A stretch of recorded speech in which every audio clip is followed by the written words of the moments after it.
तो अभी इस वीडियो के अंदर मैं रिस्क पॉलिसी एंड इंश्योरेंस हमारा कोर्स नंबर FED 601 को स्टार्ट करने जा रहा हूँ।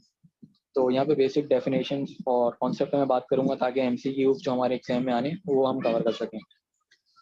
तो पहली चीज यहाँ पे रिस्क आती है कि रिस्क क्या होता है। रिस्क अनसर्टेनिटी सडन हैपनिंग्स को हम कहते हैं रिस्क।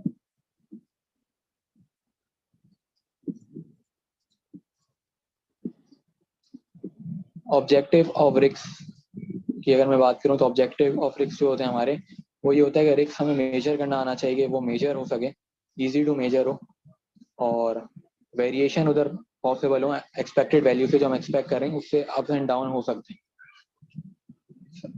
ये ऑब्जेक्टिव रिस्क है। ऑब्जेक्टिव रिस्क ये होता है जो हम मेजर कर सकें और वेरिएशन हो सके। और सब्जेक्टिव रिस्क होता है मेंटल कंडीशन पे। जैसे एक बंदा गाड़ी चला रहा है तो वो एक ऑब्जेक्टिव रिस्क है कि गाड़ी एक्सीडेंट हो सकता है। लेकिन अगर एक बंदा नशे में गाड़ी चला रहा है तो वो सब्जेक्टिव रिस्क है कि उसकी अपनी गलती है कि इसका एक्सीडेंट होगा। तो ये दोनों डिफरेंस हैं रिस्क की, ऑब्जेक्टिव और सब्जेक्टिव में। फिर क्लासिफिकेशन ऑफ रिस्क, एक प्योर रिस्क है और एक स्पेकुलेटिव रिस्क है। प्योर रिस्क में ये होता है कि हमें या तो एक्सीडेंट होगा हमारा या तो नहीं होगा। स्पेकुलेटिव रिस्क में होता है कि या तो हमारा लॉस होगा या तो फायदा होगा, जैसे कि गैम्बलिंग होती है। गैम्बलिंग में यही होता है कि बैटिंग की जाती है तो वहां पे हमें या तो फायदा हो जाता है या नुकसान हो जाता है। लेकिन अगर हम कार के एक्सीडेंट की बात करें तो वो एक प्योर रिस्क है, और गैम्बलिंग की बात करें तो वो स्पेकुलेटिव रिस्क है। पेरिल जो होता है, पेरिल एक कॉज ऑफ रिस्क होता है। पेरिल रिस्क की होने की वजह होती है, मतलब जैसे कि आग है वो एक पेरिल है। उसके बाद रिस्क की टाइप्स होती हैं, एक personal pure risk, property pure risk, liability pure risk. Personal pure risk हमारी जान का रिस्क होता है, और प्रॉपर्टी हमारी प्रॉपर्टी का रिस्क होता है। लायबिलिटी जो होती है वो हमारे सर पे कोई मसला आ जाए, कानूनी मसला, तो वो उसका रिस्क होता है। अब रिस्क की भी टाइप होती है, एक डाइवर्सेबल रिस्क होता है और एक पर्टिकुलर रिस्क होता है। डाइवर्सेबल जो होता है वो ऐसा रिस्क होता है कि हम डाइवर्स कर सकते हैं, जैसे कि हमारे एसेट का रिस्क होता है कि अगर हम सारे पैसे एक करेंसी में रखें तो वो रिस्क है। अगर हम डाइवर्सिफाई कर दें, डिफरेंट एसेट्स में आ जाएं, तो डाइवर्सिफाई हो जाएगा वो रिस्क। नॉन डाइवर्सिफाइबल रिस्क जो होता है वो एक जनरल रिस्क होता है, फंडामेंटल रिस्क होता है। वो एक ऐसा रिस्क होता है कि हमारी जिंदगी है उसका रिस्क, वो कभी भी नहीं खत्म होने वाला। उसके बाद स्टैटिक रिस्क होता है। तो इसमें ये होता है कि कस्टमर के ऊपर होता है ये, कि कस्टमर की पसंद और नापसंद, जैसे हमने कोई प्रोडक्ट बनाया वो नहीं बिका तो स्टैटिक रिस्क में आ जाता है, उसका बिना बिकना स्टैटिक रिस्क है। डायनामिक रिस्क जो होता है वो टेक्नोलॉजी के बदलने से हो जाता है। जैसे किसी ने कोई कंपनी खोली मोबाइल की, जो एक पहले वक्तों में मोबाइल आते थे तो वो कंपनी बंद करनी पड़ गई क्योंकि आगे अब स्मार्टफोन्स आ गए।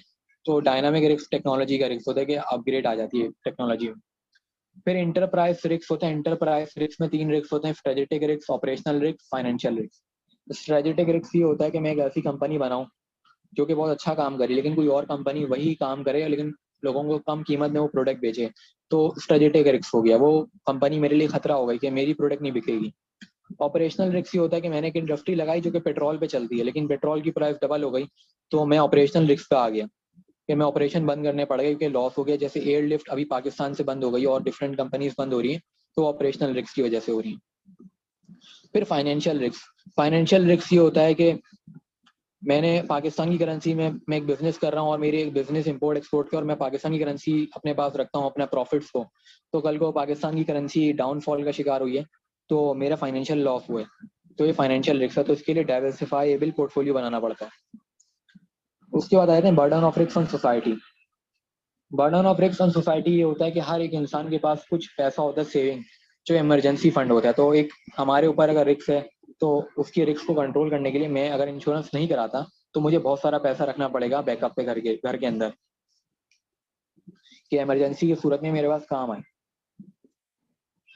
दूसरा है कि सोसाइटी के ऊपर रिस्क होता है कि कुछ चीज़ों की शॉर्टेज हो जाती है और वो चीज़ें फिर महंगी हो जाती हैं, तो वो भी एक रिस्क होता है। और फिर फिजियोलॉजिकल रिस्क भी होता है, एक टेंशन हमारे माइंड में आ जाती है कि इकॉनमी कोलैप्स करी है, कंट्री डिफॉल्ट करने वाला है, तो कुछ भी हो सकता है ये।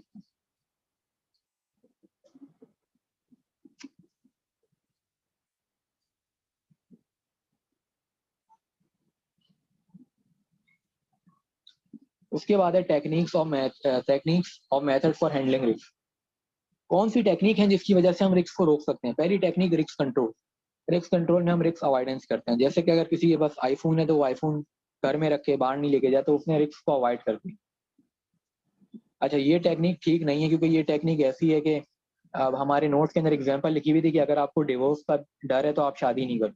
तो इससे काम हमारे नहीं बनते, मतलब हम वो काम करना ही छोड़ दें जिस पर हमें रिस्क है, तो फिर हम क्या करेंगे? कुछ भी नहीं करेंगे, क्योंकि हर काम में रिस्क होता है। तो ये टेक्निक ठीक नहीं है। कुछ हद तक ठीक है, लेकिन हमेशा ही काम नहीं करती। दूसरा है कि रिस्क रिडक्शन। रिस्क रिडक्शन के लिए कि हम वो प्रिवेंट करते हैं, जैसे कि अगर किसी को कोई बीमारी है और या किसी को शुगर है तो वो मीठा नहीं खाए, वो प्रिवेंट कर दे तो थोड़ा बहुत बेहतर हो जाएगा वो। फिर रिस्क फाइनेंसिंग। रिस्क फाइनेंसिंग में ये होता है कि हमारे ऊपर रिस्क है तो हम फाइनेंस करवा लेते हैं, मतलब पैसा देते हैं इन कंपनी को, इंश्योरेंस कंपनी को, वो हमारा रिस्क फाइनेंस कर देती है। और risk transfer to non insurance company, मतलब जो रिस्क होता है वो नॉन इंश्योरेंस कंपनी इसमें ट्रांसफर हो जाता है। वो ऐसे कि एक इंडिविजुअल जो है, एक इंसान है, वो नॉन इंश्योरेंस कंपनी है और सबने कंट्रीब्यूट करा, तो एट द एंड सबका रिस्क एक दूसरे पे बढ़ गया, तो इससे हो गया किसी एक के ऊपर बर्डन नहीं आया।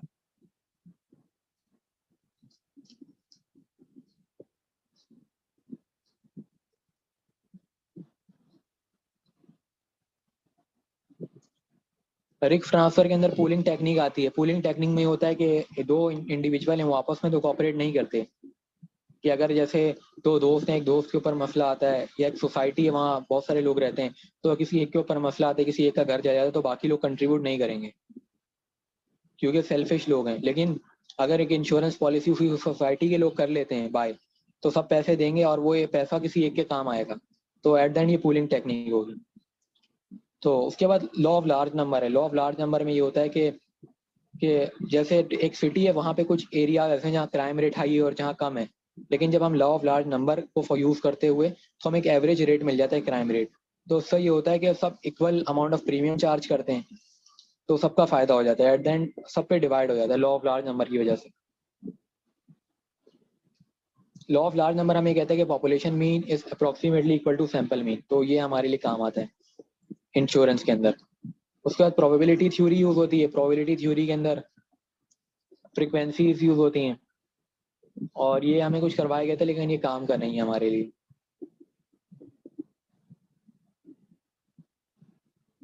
अच्छा, ये है प्रेयोरी प्रोबेबिलिटीज। ये रेफर करता है likelihood of an event occurring when a finite amount of outcome.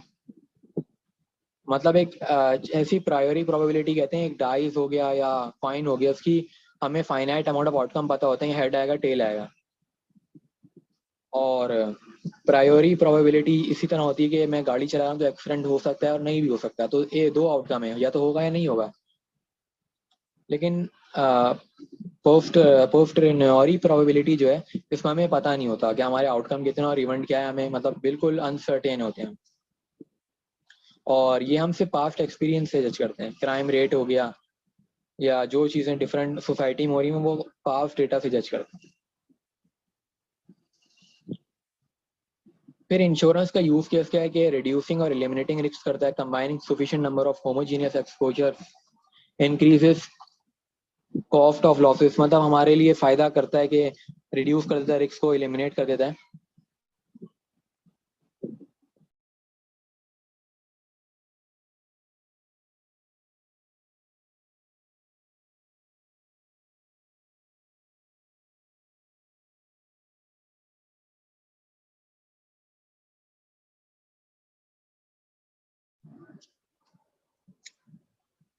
तो यहाँ पे मैं इंश्योरेंस को बता रहा था कि इंश्योरेंस जो है वो हमारे लिए रिड्यूसिंग करता है, एलिमिनेट करता है, combining sufficient number of homogeneous exposure.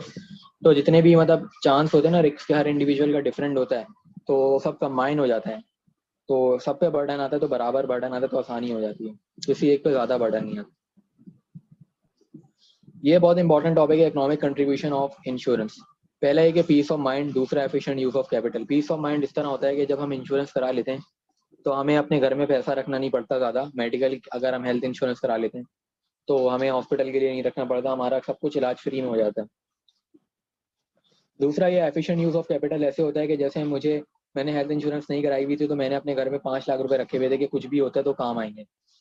तो वो पैसा उससे मैं इंटरेस्ट अर्न नहीं कर रहा था, प्रॉफिट अर्न नहीं कर रहा था। लेकिन जब मैंने इंश्योरेंस बाय करी तो मैंने सिर्फ 6,000 में इंश्योरेंस बाय कर ली, और जो बाकी मेरे पैसे थे वो सब मैंने स्टॉक मार्केट में लगा दिए, जिससे मैं प्रॉफिट अर्न कर रहा हूँ, डिविडेंड्स अर्न कर रहा हूँ।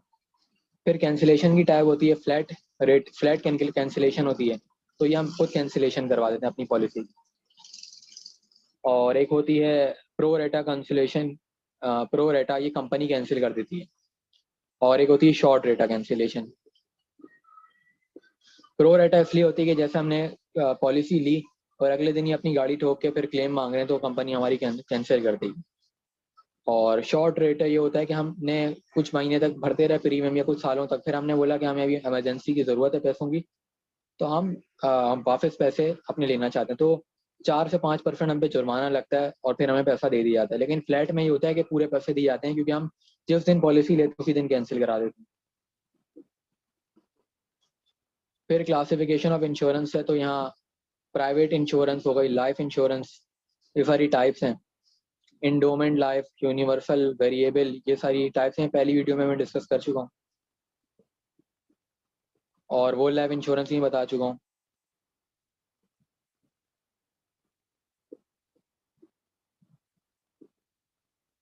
प्रॉपर्टी और लायबिलिटी इंश्योरेंस भी मैं बता चुका हूँ, वाली वीडियो में पहले अपलोडेड है। अच्छा, जो प्रीमियम कैलकुलेशन है, या हमें खुद करनी पड़ेगी, आनी चाहिए एमसीक्यूज के लिहाज से।